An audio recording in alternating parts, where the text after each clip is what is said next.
close your eyes. I want you to imagine that the room you are in right now is beginning to dissolve.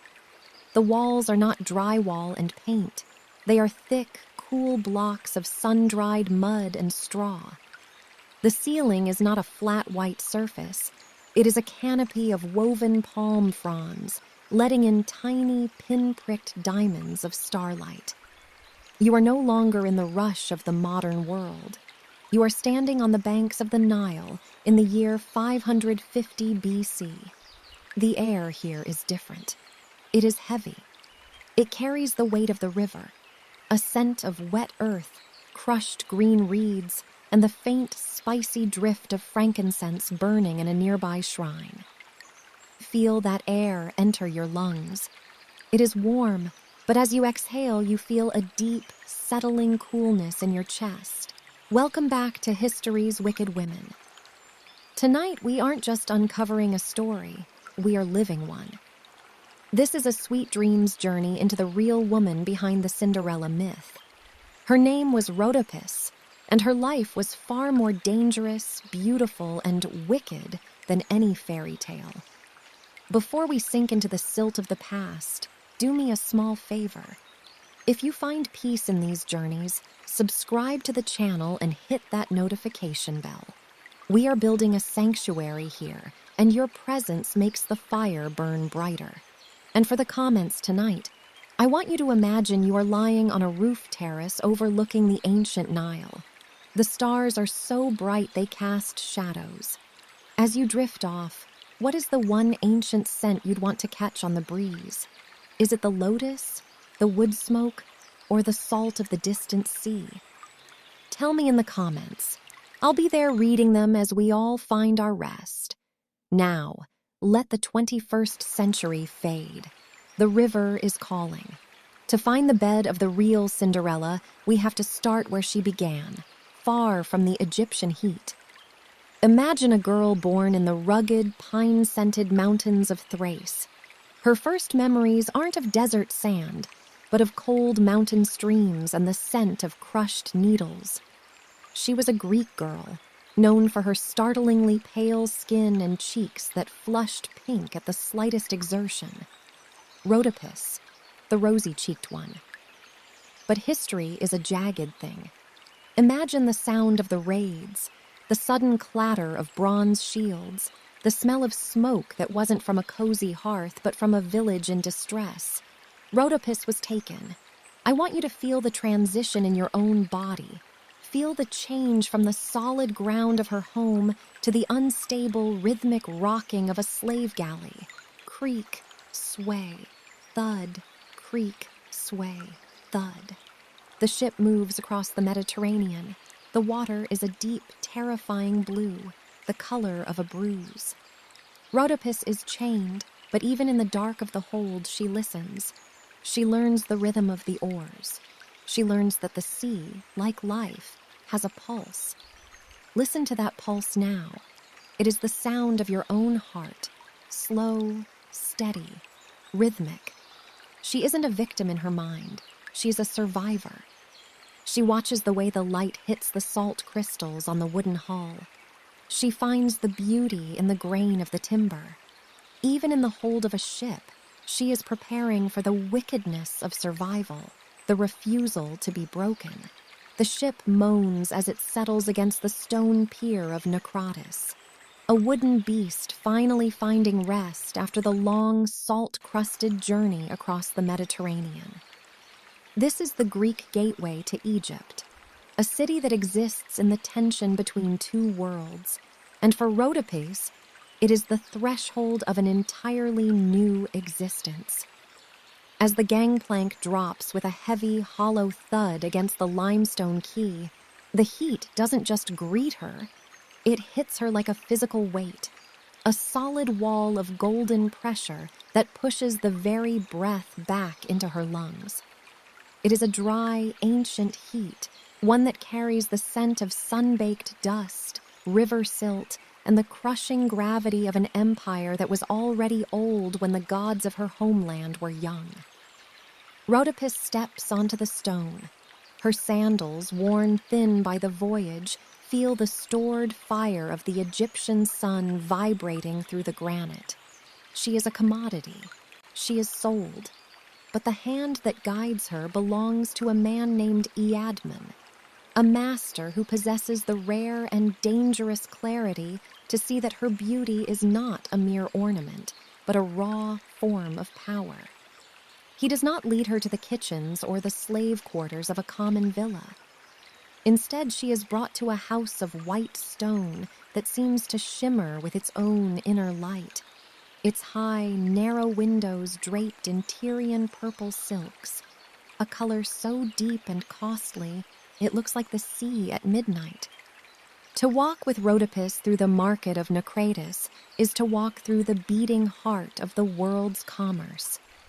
Here, the silence of the desert meets the noise of the sea.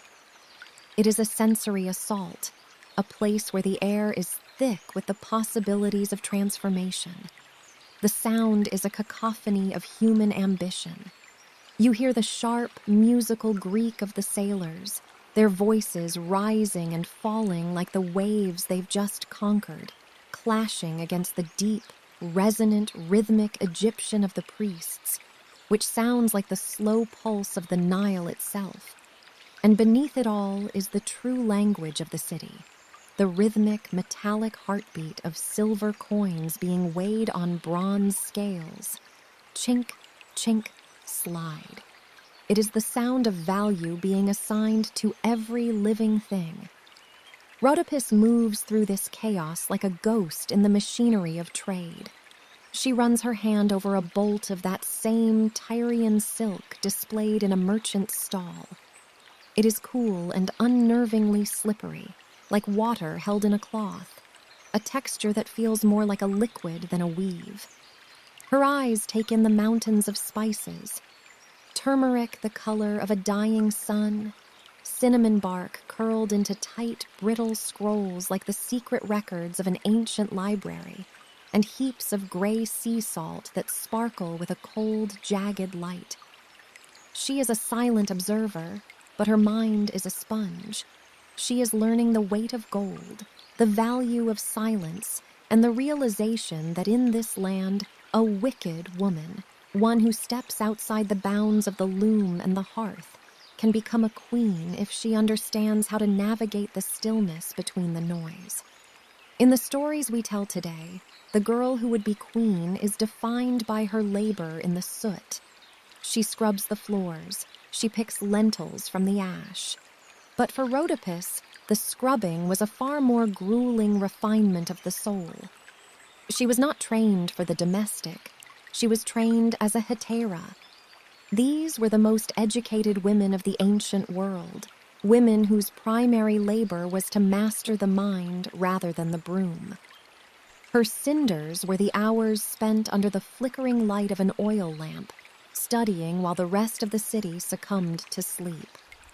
She is the girl who stays awake, the one who watches the slow rotation of the stars to learn their hidden names, knowing that knowledge is the only currency that never devalues.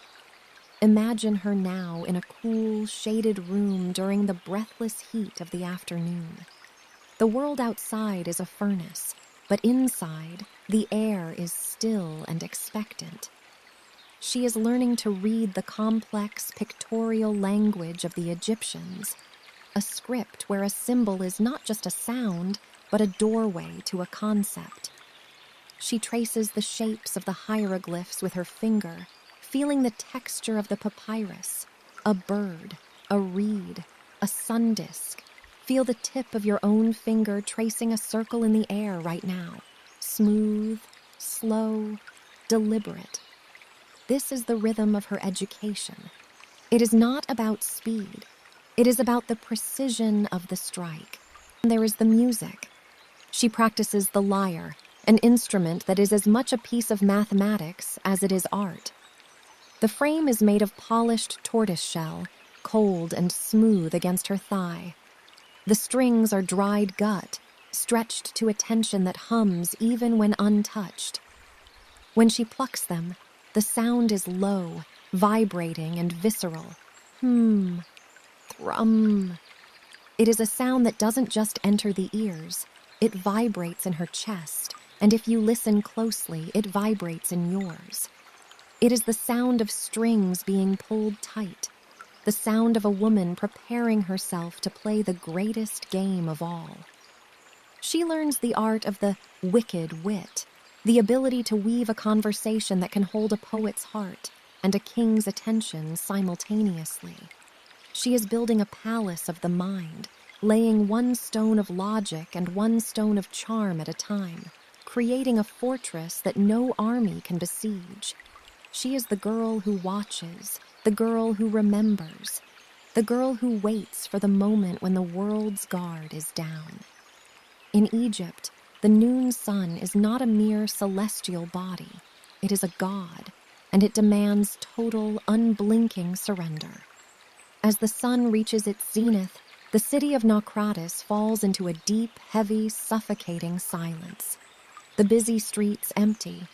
The servants retreat into the deepest shadows of the stone houses. Even the birds in the pomegranate trees, usually so frantic in their song, have stopped. The world holds its breath. Rhodopis lies on a couch of cedar wood, the faint, resinous scent of the timber rising to meet her. A damp linen cloth is placed over her forehead. It is freezing cold, a sharp, shocking contrast to the radiating warmth of the room.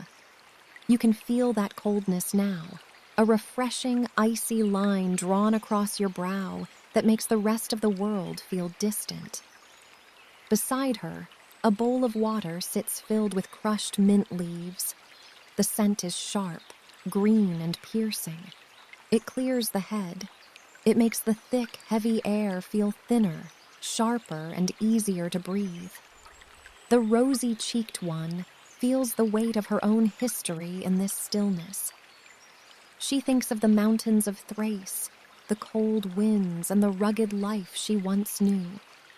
They feel like a dream now, a story told by a stranger. The Nile is her reality, the slow, muddy, eternal river that brings life and takes it away with the same indifferent grace. She closes her eyes in the midday heat, performing a little sleep. This is not just a nap. It is a dress rehearsal for the night. It is the moment she gathers her strength, centering her spirit for the theater of the evening. Her breath slows, falling into a deep, rhythmic pattern. Breathe in, feeling the sharp, cooling bite of the mint. Breathe out, feeling the solid, ancient support of the cedar wood. She is no longer the girl who was sold. She is the woman who is preparing to buy back her destiny. Every breath is a step closer to the moment an eagle will swoop from the sky, and every hour spent in this wicked refinement is a stone in the crown she doesn't yet know she will wear. She closes her eyes in the midday heat. This is a little sleep, the dress rehearsal for the... As the sun begins its long, slow descent toward the western desert, a profound transformation settles over the city of Naucratis. The harsh, aggressive glare of the Egyptian noon softens into a bruised purple and burnt orange, casting shadows that stretch like reaching fingers across the limestone streets. For most, this is the hour of retreat, the time to pull the shutters and light the lamps. But for Rhodopis, this is the hour of ascension. This is her ritual. This is the sacred space where the girl of the cinders, the girl of the study and the silence, becomes the woman of gold. She enters the bathing chamber, a room designed to be a sanctuary of cool stone and liquid light. The walls are lined with turquoise tiles, fired in kilns until they carry the depth of the Mediterranean. In the fading light, they shimmer like the surface of a restless sea, reflecting the flickering glow of oil lamps carved from translucent alabaster. The air here is heavy, not with the dust of the market, but with the moisture of steam and the promise of renewal. The water in the central basin is a marvel of ancient chemistry. It has been infused with natron, a natural salt harvested from the dry lake beds of the Wadi el Natrun. It changes the very structure of the water, making it feel soft and unnervingly slippery against the skin. As Rhodopis steps into the basin, the water rises slowly up her legs. Feel that warmth now. It isn't just a temperature, it's a weight, a heavy silk blanket that wraps around the limbs, buoying the body and stripping away the grime of the day's labor. She sinks into it, the natron-rich liquid pulling the tension from her pores, leaving her skin primed for the next stage of her transformation. Then come the oils, the true alchemy of the Hetera. She is rubbed with oil of Ben, an ancient prized carrier oil extracted from the seeds of the moringa tree. It is a miracle of the desert, an oil that never goes rancid, remaining pure and sweet even in the most oppressive heat.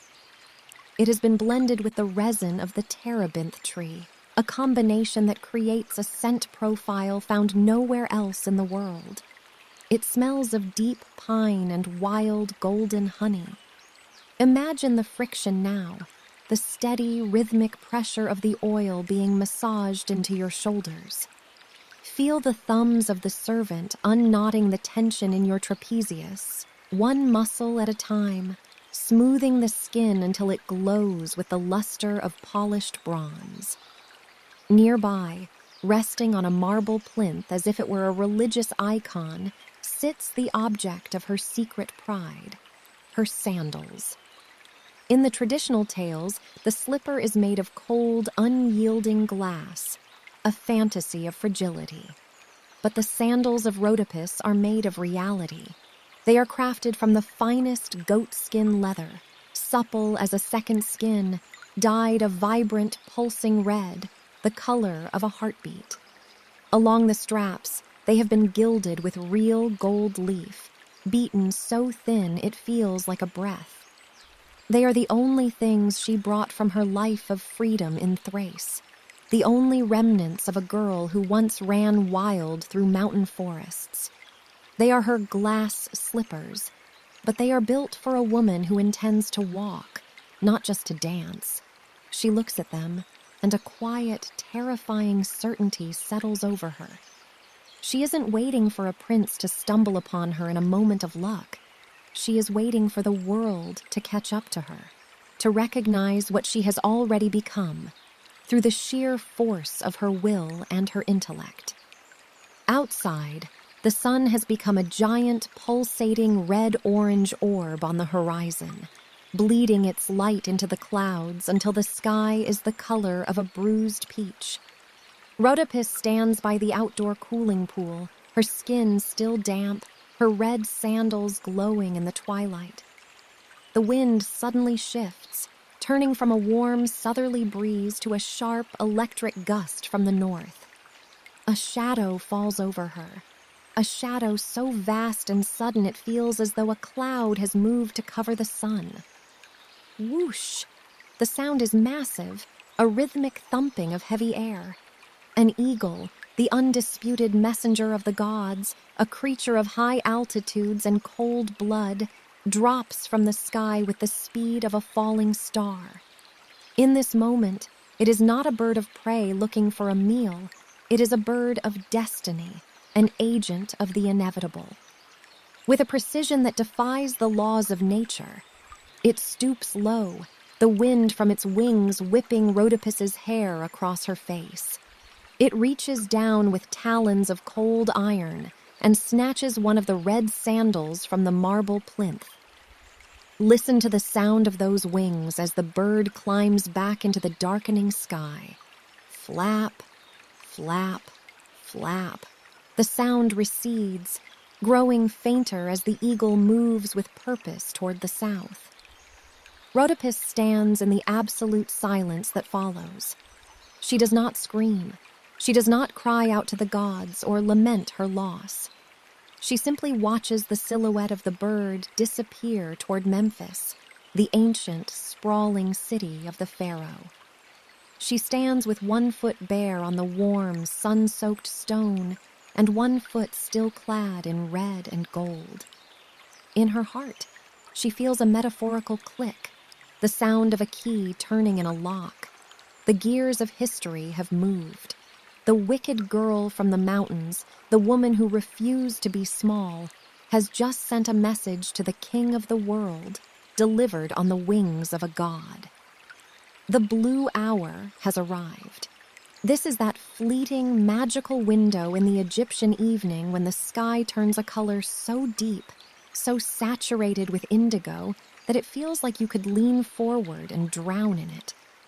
The stars begin to prick through the velvet, not as distant lights, but as holes in the fabric of the night. Rhodopis retreats to her roof, the highest point of the house, where the air is moving and the city's noise is a muffled hum. She eats her evening meal slowly, with the focused, quiet intensity of a monk. This is not just sustenance, it is a communion with the land that has adopted her. First, the bread. It is emmer bread, the ancient grain of the Nile. It is heavy, dense, and slightly sour, tasting of the fermented earth and the river's silt. It requires effort to chew, grounding her in the physical reality of her life. Then the fruit, fresh sycamore figs, their skins dusty and purple. When she breaks one open, it reveals a hidden world of tiny, crunchy seeds and a thick amber syrup that sticks to her fingers like liquid gold. Finally, she raises a small cup of pomegranate wine. It is tart, cold, and unapologetically bold, staining her lips the exact same shade of pulsing red as her lost sandal. She looks out over the rooftops of Naucratis. Below her, the fires are being lit in 1,000 hearths. The smell of roasting fish, scorched garlic, and dried dung fires drifts up on the breeze. It is a comforting, domestic smell, the scent of a city settling down for the night. It reminds her that no matter how high she rises, no matter if she wears a crown or a slave's collar, she is still a creature of the earth, bound by the same hungers as the people in the streets below. She watches the horizon toward Memphis, knowing that somewhere in the great house of the pharaoh, a man is looking at a red sandal and wondering if he is dreaming. Rhodopis smiles, a slow, wicked expression of triumph. She is the girl who stayed awake. She is the girl who watched the stars. And now, the stars are watching her back. Now we come to the sanctuary. We follow Rhodopis down the stairs, into the heart of the house. Her bedroom is a fortress of peace.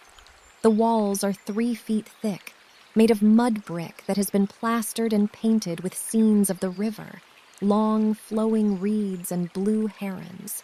The bed of the real Cinderella. I want you to build this bed in your mind as you lie in your own. The frame. It is made of sisu wood, a dark, dense timber from the south. It is carved with the faces of Bes, the dwarf god who protects sleepers from nightmares. Feel the protection around you. The webbing. Instead of a box spring, there is a complex weave of palm fiber rope. It is tight and bouncy.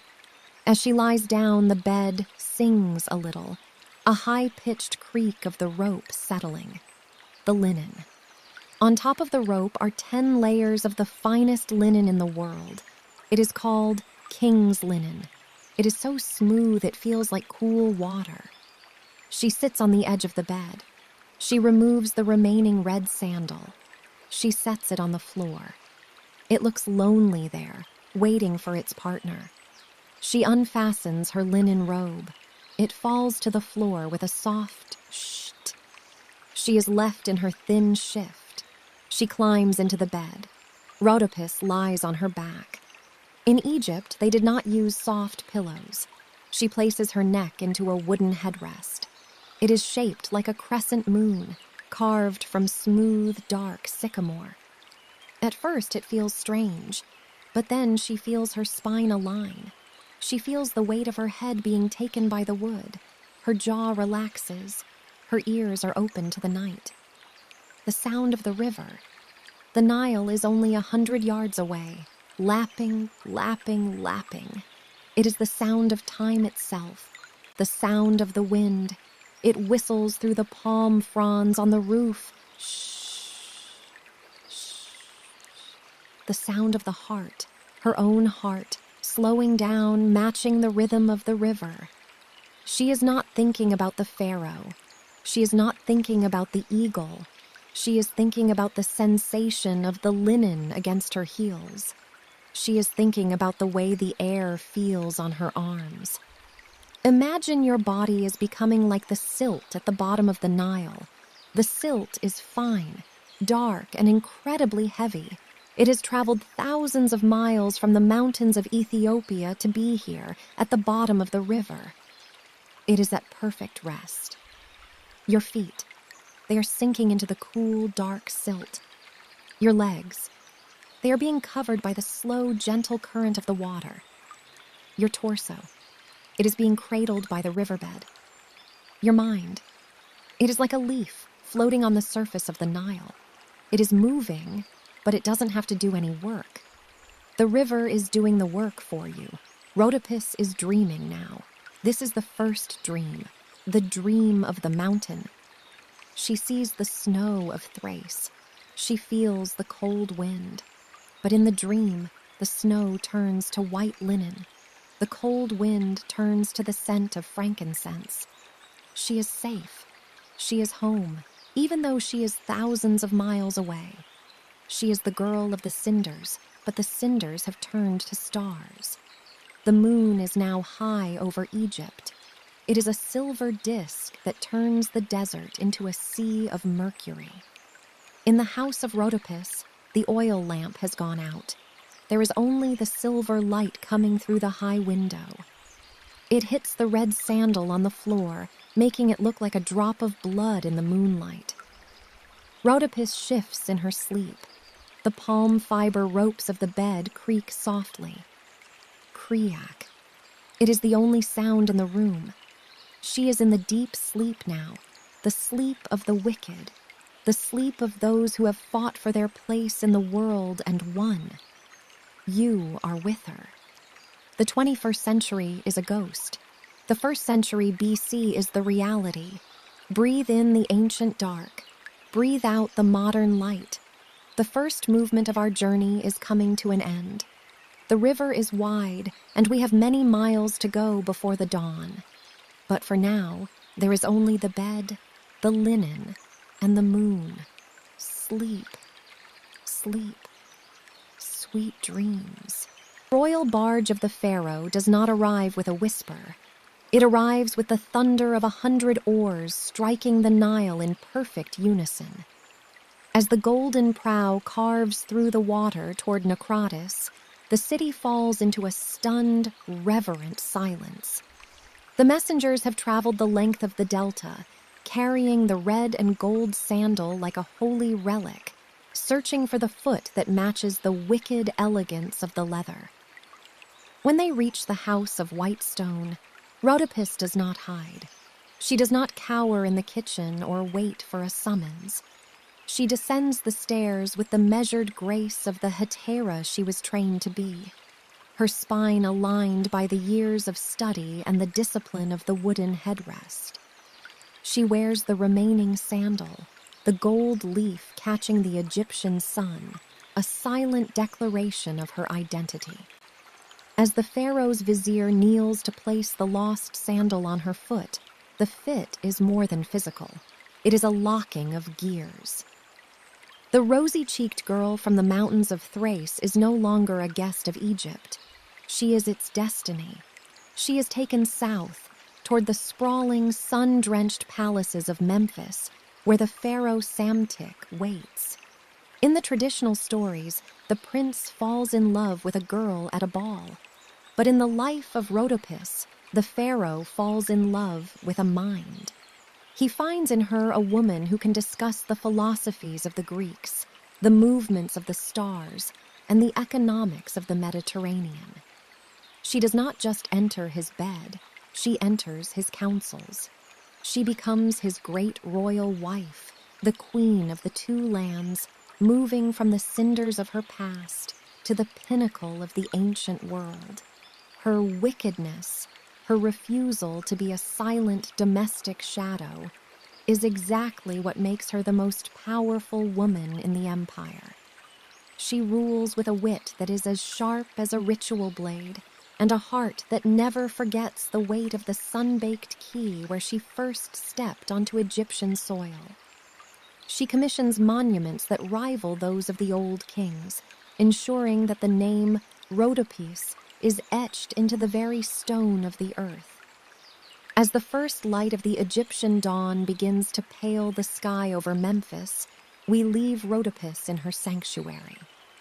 The red sandals, now a pair once more, rest beside her bed, no longer symbols of a life sold but of a throne claimed.